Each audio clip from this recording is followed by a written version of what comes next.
राम मंदिर में आधे में मंदिर बन जाए, हम किसी का निराकरण नहीं कर रहे हैं। किसी पार्टी को, किसी व्यक्ति को ताज पहनाया जा रहा है तो हमारे सर में दर्द नहीं है, लेकिन सनातनी समाज कहाँ खोया है, सोया है, जरा सोचो तो सही। 93, 94, 92 से लेकर 94 तक रामालय ट्रस्ट का जो उपक्रम चला, जब पक्ष विपक्ष दोनों चाहते थे, नरसिंह राव तक कांग्रेस भी चाहती थी ना, ताला खुला राजीव गांधी के समय में और पूजन आदि का क्रम शुरू हुआ। हम किसी का नाम, किसी का पक्ष विपक्ष, हम तो सनातन धर्म की बात कर रहे हैं, जिसको जो करना हो सो करता रहे।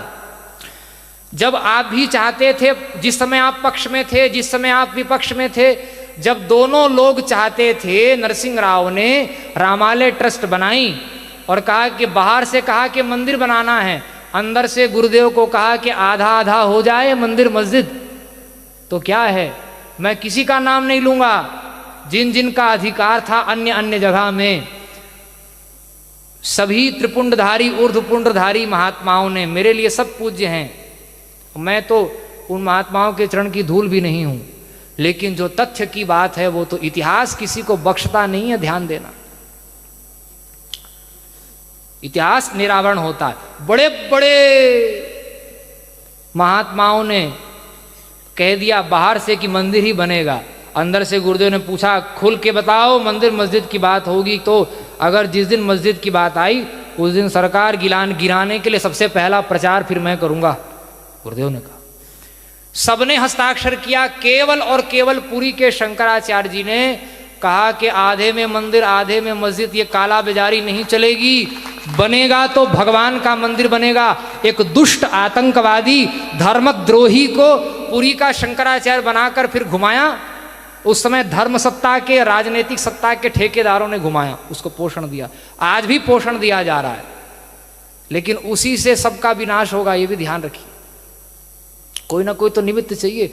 सीता जी का हरण नहीं होता तो रावण थोड़ी मरता, देवकी के केश न पकड़े होते कंस ने, जब तक घर में हमला नहीं होता तब तक भगवान भी सक्रिय नहीं होते हैं। घर में हमला हुआ है तो सबको ठिकाने लगाने का अवसर प्रकृति उत्पन्न करी, अभी धैर्य धारण करिए। ये तो शंकर की गद्दी है, ये तो हर हर बम बम की गद्दी है, कहां जाएंगे भाग कर। नकली आतंकवादियों को आचार्य जगत गुरु बनाकर देश विदेश में घुमाया गया। सिलचर में पुरी के शंकराचार्य को उड़ाने के लिए मंच पर बम लगाया गया। गोधरा कांड में जब जा रहे थे पत्रकारों को मना कर दिया गया कि कोई शंकराचार्य नहीं आया, ऐसा ही छापो। पूरी की पूरी ट्रेन उड़ाने की योजना बनी, ट्रेन में बम लगा। फिर जनरल में दूसरी ट्रेन पकड़कर पुरी के शंकराचार्य जी गए। राम मंदिर में हस्ताक्षर नहीं किया गया, अपहरण कराने का, मरवाने का। ये बात गुरुदेव बार बार मन से नहीं बोलते, आज हम कह रहे हैं।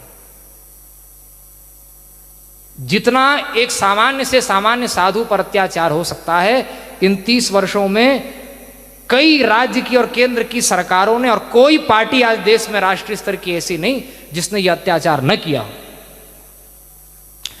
वो अड़े रहे। जब दोनों पक्ष विपक्ष की नियत मंदिर बनाने की थी तो ये 14 और 24 की बात नहीं, मैं सभी तथ्यों को ध्यान में रखकर बोल रहा हूं। अगर सचमुच में मंदिर की नियत थी तो कम से कम 30 साल पहले मंदिर में भगवान प्रतिष्ठित हो गए होते। पहले जो सत्ता में थे उन्होंने हिंदुओं को अटका के कि हम बनाएंगे, हम बनाएंगे, हम बनाएंगे, हिंदुओं को झुलाया उन्होंने। और मंदिर न बना के जब वोट बैंक बनाकर जब काम चलता था, वोट मिलता था, तब मंदिर न बना के उस समय के सत्ताधारियों ने वोट लिया। उसके बाद में रथ यात्रा हुई, उनकी टोकरी से इस राम मंदिर की गेंद को किसी और टोकरी में डाला गया।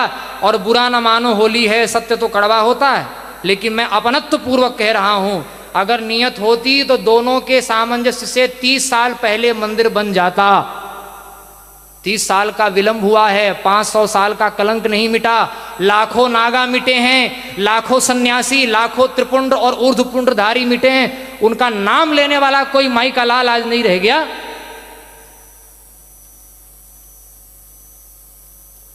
चरखा चलाने से आजादी मिली, कोर्ट के पर्चे भरने से राम मंदिर बन गया।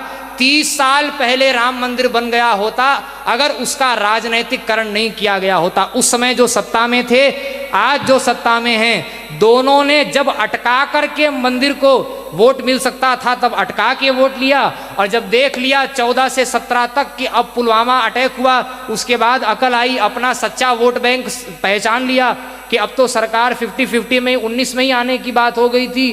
तब हुआ कि अब मंदिर बना कर ही जब हम सत्ता में रह सकते हैं, तब मंदिर न बनाना भी राजनीति, मंदिर बनाना भी राजनीति, दोनों ढंग से तब बना के ही वोट लिया है। 30 साल का विलंब लगाने वाले पक्ष विपक्ष के लोगों के सर पर हम लोग ताज पहनाने जा रहे हैं।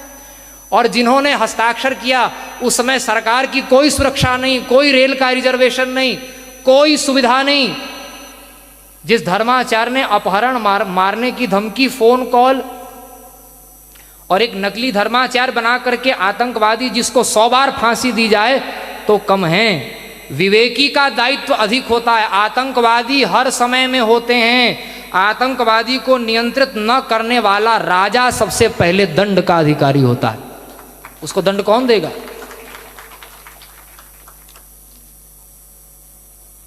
मंदिर की नियत होती तो, लेकिन पूरा संत समाज विभोर है। हम भी विभोर हैं कि भगवान प्रतिष्ठित हो रहे हैं। खून के आंसू रोए हैं महात्मा, तब मंदिर बना है। चलो लाखों व्यक्तियों की शहादत का ताज अगर 1-2 लोगों के खोपड़ी में जा रहा है तो हमारे सिर में दर्द नहीं है। लेकिन भैया आप कितने भी गुणवान हो, मानस की वो बात याद रखिए, गुण सागर नागर नरजोऊ, क्या है, जोई अलप लोभ भल कहीं न। इतना भी लोभ आ गया तो सारे गुण में आपने गुड़ गोबर कर लिया, चौंका लगा दिया। अब कोई बोलने वाला नहीं, किसी की हिम्मत नहीं है। लेकिन हम तो किसी की खीर खाए हैं नहीं, और इसीलिए ये पूरी पीठ का नाम सुन के लोग डरते हैं। कैसे दबे रहे, कैसे नकली लोग घूमते रहे थाईलैंड में, कितना बड़ा भी भगवा पहनने वाले मुख्यमंत्री कहीं बन जाएं और दाढ़ी बढ़ाने वाले प्रधानमंत्री कहीं बन जाएं। आतंकवादी शंकराचार्य बनकर घूम रहे हैं। इससे बढ़कर के देश में मैं सावधान करना चाहता हूं, वो दिन दूर नहीं है कि फिर इस देश में 2 और 3 प्रधानमंत्री घूमने लग जाएंगे। सावधान रहिए। जब जब महापुरुषों ने जो बात की है उसको जब जब उपेक्षा की है, तब साधु अवज्ञा कर फल ऐसा, जरई नगर अनाथ कर जैसा। कोई बचाने वाला नहीं मिलेगा। हम शासन कर रहे हैं ये भ्रम छोड़ दीजिए। साधुओं की जो जादुई पोटली होती है ना, उसमें कई विक्रमादित्य, कई चंद्रगुप्त छुपे हुए हैं। ये भ्रम बढ़िया से धो लें। वोट के बल पर शंकराचार्य नहीं बने हैं पूरी। आज हमें प्रसन्नता है कि राम मंदिर का काम हो रहा है, लेकिन जिन आचार्यों ने इतना त्याग किया, बार बार आंदोलन में सम्मिलित हुए, और अच्छी बात है कि आप अपने आप को सेकुलर नहीं बता रहे हैं, धार्मिक बता रहे हैं। इतने अंश में जो गुण है उसको हम दोष कभी नहीं कहेंगे, लेकिन जो दोष है उसको भूल कर भी गुण हम कभी नहीं कहेंगे। तो ये भारत की भूमि, ये आचार्य चरण कितना कष्ट सहते हैं। तो इन आचार्यों के द्वारा साधु समाज को उनके श्री चरणों में गोदुग्ध और पंचगव्य से, गंगा जल से उनके चरणों को धोकर हम उनसे निवेदन कर रहे हैं। भारत के सभी महापुरुषों से, सभी संप्रदायों के, और पंथ पार्टी को डस्टबिन में डाल करके समग्र भारतवासियों से हम निवेदन कर रहे हैं कि भैया बड़े से बड़े राजा महाराजा भी जब आए तब भी इस भारत की प्रजा किसी राजा महाराजा का अनुगमन करने वाली नहीं, ये निष्पक्ष आचार्यों का अनुगमन करने वाला भारत का इतिहास रहा है। कहाँ खो गए, कहाँ भूल गए। भारत साधु समाज बना, अखाड़ा परिषद बना। नेहरू जी ने अखाड़ा परिषद बनाया। क्यों बनाया? ताकि शंकराचार्य के नीचे जो आचार्य महामंडलेश्वर, ब्रह्मानंद सरस्वती जी महाराज तक की परंपरा रही, जब वो कुंभ में स्नान करने जाते थे तो छड़ी छत्र चंवर पालकी उठाने के लिए बड़े बड़े महामंडलेश्वर जाते थे। अब गुरुदेव तो पूर्वाचार्य जी ने संकल्प लिया कि जब तक इस देश में वेद लक्षणा गाय का एक बूंद भी गिरेगा, जब तक यह भारत, जब सनातन राष्ट्र ही नहीं है तो कौन से सिंहासन और कौन से छड़ी छत्र चंवर। जो बैठते हैं उनको प्रणाम है, हम निषेध नहीं कर रहे हैं। लेकिन जब तक इस देश में गाय का एक बूंद भी रक्त गिरेगा, पुरी के शंकराचार्य छत्र छड़ी चंवर धारण नहीं करेंगे, सिंहासन धारण नहीं करेंगे। और इसीलिए हम ये सोफा देख रहे हैं ना यहाँ आज। तो ऐसे आचार्य हम लोगों को प्राप्त हैं, फिर भी भेड़िया धसान ही अगर पसंद आ रहा है हिंदुओं को, तो इससे बड़ा क्या दुर्भाग्य होगा। फिर तो वो राजा ही निरंकुश हो जाएगा। प्रभुता पाही काहि मद नाही, अस प्रभु को जन्मा जगमाही। कौन कान पकड़ेगा। पूरा हिंदू समाज निष्पक्षता पूर्वक, मैं उनकी रोटी खाता हूं इसलिए नहीं बोल रहा हूं, हम पूरे साधु समाज, पूरे वैदिक सनातनी हिंदू समाज से कह रहे हैं, जिस दिन विश्व को पता चल जाएगा कि पुरी के शंकराचार्य जी का बोलना मतलब 100 करोड़ हिंदुओं की आवाज एक साथ निकलना है, कि जिस दिन पता चल जाएगा 24 घंटे में भारत के सारे अटके काम बन जाएंगे। और नहीं तो नेता लोग हम मंदिर बनाएंगे, और हम मंदिर बना रहे हैं, वो गोल गोल रानी इतना इतना पानी, ज्यादा अंदर घुसूंगा तो ठीक नहीं है, घर की बात है। और भारत हमारा घर ही है। तो बहुत अच्छा है, स्वागत है। हम बात बता रहे थे, मूल धारा में फिर से आ जाइए। ये तो अवान्तर बातें, ये भी जानना जरूरी था। महाराज अखाड़ा परिषद बना जब, उसका एकमात्र उद्देश्य था कि आचार्य महामंडलेश्वर, महामंडलेश्वर, मंडलेश्वर, श्री महंत, महंत और नागा, ये शंकराचार्य राजा होते थे। आदि शंकराचार्य जी ने अखाड़े नहीं बनाए। आदि शंकराचार्य जी के 1000 साल बाद चारों पीठ के शंकराचार्यों ने अखाड़े बनाए। ये बात भी जानना चाहिए। शंकराचार्य की सेना, ये जो नागा हैं, मंडलेश्वर, महामंडलेश्वर हैं, ये कहीं संघर्ष का केंद्र यही न बन जाएं, इसलिए उस समय के लगभग सन 52 की बात है। पूरा हमने इतिहास एक पुरानी पुस्तक में पढ़ा है, कई पुस्तकों में बहुत कुछ संग्रहित किया है। 51-52 में ये हुआ। बाद में पीछे भारत साधु समाज बना, अखाड़ा परिषद बनाया। उसका उद्देश्य था, 52 से 56 तक पूरी प्रक्रिया चली थी। नेहरू जी गए थे प्रयाग के कुंभ में, जूता पहनकर गंगा में घुस गए थे, बड़ा भारी विरोध हुआ था।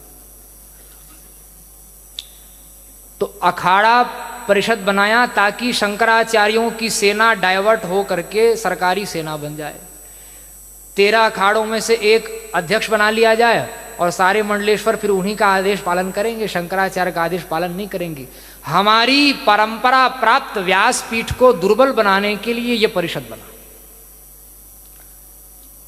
किस जो महात्मा उसमें हैं उनका हम खंडन नहीं कर रहे हैं, हमारे सामने आएंगे तो हम साष्टांग प्रणाम करेंगे उनको, लेकिन सत्य को भी हम लोग जान लेना।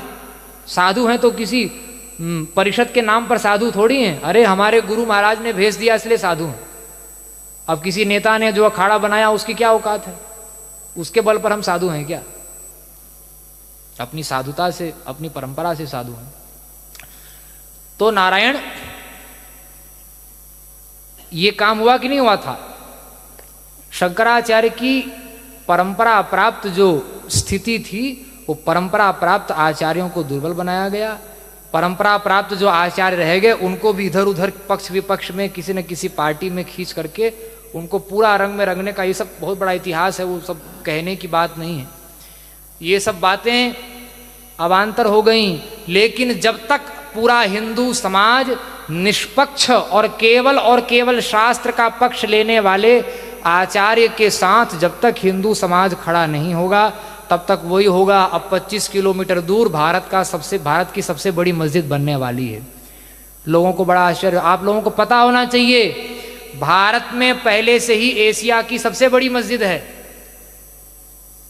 बड़ी मस्जिद बनेगी तो अब आप लोगों को कहा जा रहा है कि भारत की, सच्ची बात यह है कि दुनिया की सबसे बड़ी मस्जिद बनाने का उपक्रम चल रहा है, और उसकी पुनरावृत्ति मथुरा में हुई और काशी में अगर हुई तो बार बार जगत गुरु कह रहे हैं कि एक ही उत्तर प्रदेश में 3 पाकिस्तान बन जाएंगे। तब आप क्या करिए?